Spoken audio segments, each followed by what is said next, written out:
Well, we can now hear more from the former Guantanamo detainee Moazzam Begg, who joins us live from Birmingham. Thanks very much indeed for joining us, sir. What do you make of this news? What's your reaction? Welcome it. I'm overjoyed, actually. It's been something that I and many people around this country have been fighting for, been advocating for. Shaker Aamer has never committed any crime. He's never been charged with one. 14 years being held in Guantanamo in torturous conditions, being subjected to cruel, inhuman and degrading treatment, falsely imprisoned, is beyond the belief of most people. Even myself, I was only in Guantanamo for 3 years. Shaker has been there for 14 years. And so I think it is high time that he's returned, that he's reunited with his family, which includes, by the way, 4 children, all of whom are teenagers, the youngest of whom he's never seen, but the others were so young they hardly remember him. So there's a family that's been ripped apart that lives right in the heart of South London.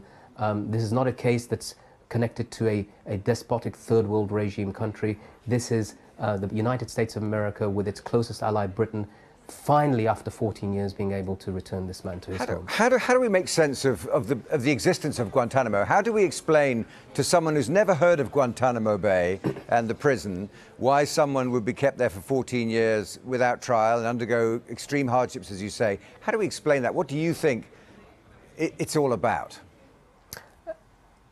Because we completely lost our minds after 9/11. We thought, and President Bush announced, that he's captured all of those who were responsible for those terrible attacks that took place in America on 9/11.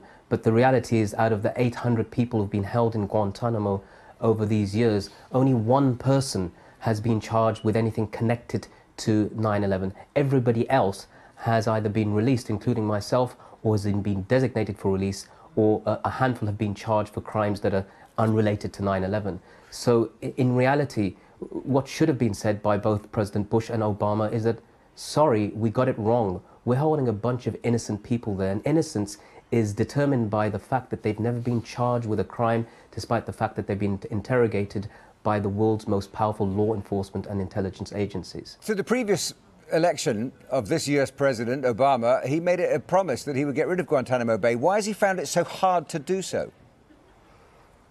I think Obama made several promises. Remember, before he came into power, one of the things that he said is that one of the changes that he promised was Guantanamo was going to be closed in 2009.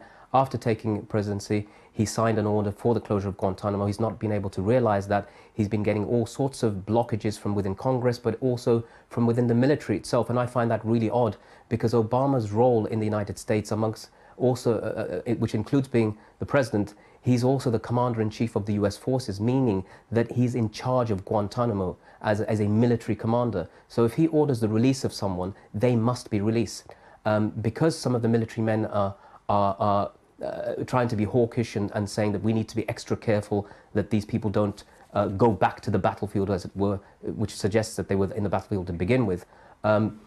Obama should have overridden their statements and their apprehension and said that this order has been made at a presidential level and therefore these people must be released. It's been slow in the coming, but finally it's happened in Shaker's case. Moazzam Begg, thanks very much indeed for joining us this evening here on Sky News. Thank you.